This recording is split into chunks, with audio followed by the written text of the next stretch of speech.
In this video, I'm going to show you how to change your settings for your personal meeting room. The very first step is going to Google. And when you go to Google, you're going to go to zoom.us. And when you click it in to the search engine, you're going to see the first one come up and I will click into it.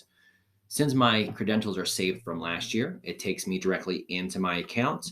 And on the right-hand side, I can see the word My Account. So when I click into My Account, I can see my profile picture comes up.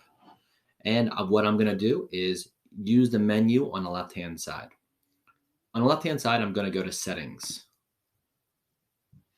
What I'm going to do in this brief tutorial is just show you a couple of the settings that we strongly recommend. Now, the very first setting that we strongly recommend is a waiting room. Make sure that students can't come directly into your class, so have a waiting room enabled. Things are enabled when the blue is showing because that means that it's toggled on. The second thing that we are going to ask you to use is your personal meeting room. So as you see me scroll down here, you can see that I'm going to have to find this section here called Enable Personal Meeting ID. I have the first three turned on, and this is going to allow me to use my personal meeting room. It'll allow me to do it when I'm scheduling my meetings through the website and through the app. This needs to be turned on in order for your app to work correctly. So make sure this is on. The next thing I'm going to show you is the chat features. As I scroll down and I'm looking for the chat, I have my chat off, especially my private chat. You can choose, obviously, what you want to turn on. Private chat would be from student to student, where the chat here, right here, would be for everyone, from you to the entire class. So your choice, but I start with that turned off. And yes, you can turn them on during the meeting. The last thing I'm going to show you is breakout rooms. Some classes used breakout rooms last year and found that they were successful. So maybe you want to turn those on again. So as I scroll down, I'm just going to show you this section here that says breakout rooms. Now, as I continue to scroll down, I'm just scrolling down so you can see some of the things that I have turned off and some of the things I have turned on. Everything here is optional. The things that we're requiring or strongly suggesting you to use are waiting room. We need you to enable your personal meeting ID, and everything else are just suggestions.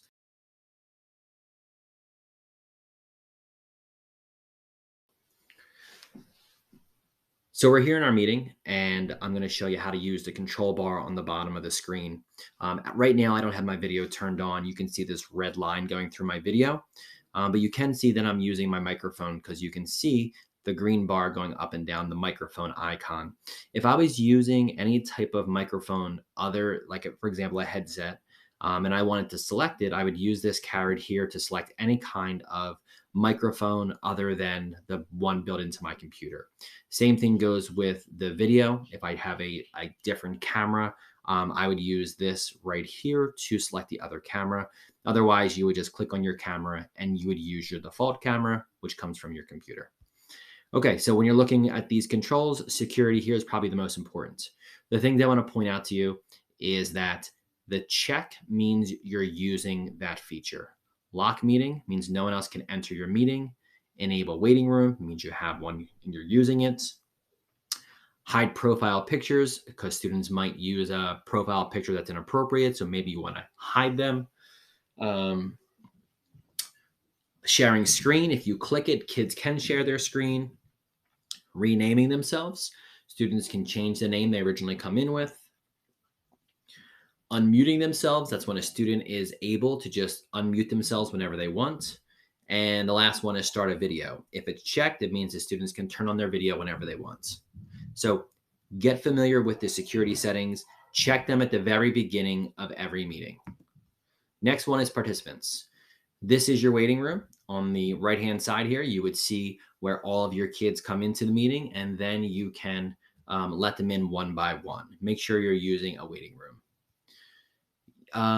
Mute all. This one thing I'm noticing here on the participants is that you can mute all your kids before they come in, and then you can make sure in your security features that you can have this checked here or unchecked so students cannot unmute themselves. Polls is an optional feature, but share screen is something probably all of us are going to do. So when you want to share a screen, you click on the share screen icon, and then you probably can't tell, I can't tell if this is recording, but you would pick the word screen. So everything that you have on your computer screen is something that you are sharing. When I click on more, in this particular view that I'm on, you can see things like breakout rooms, or a live transcript. I would never use something like a live transcript, but breakout rooms, this is where you would find it. Now, these are the features. Please check and make sure that at the beginning of every class, before you start, you look at your kids in your waiting room. You know that they're supposed to come in because this is your personal meeting ID, which means the link that you're giving out to your class is the same one that works all day long. So make sure you're letting the appropriate kids into your classroom. Last thing I want to remind you is when you're in a meeting and you have to remove a student, right now, I'm the only person in my meeting. But if I had more people in the meeting, I would see all their tiles. And if I needed to remove someone from a meeting, in their tile in the top right hand corner, you're going to see 3 dots on everyone's name. And those 3 dots give you access to the features for each participant in your meeting. So if you're looking for the remove student from the meeting, or place someone back into the waiting room, that's where or mute or turn off their video, you're going to find that by clicking on the 3 dots when you're looking at their tile in the meeting. I hope this was helpful. And if you have any questions, feel free to reach out. Thanks for watching.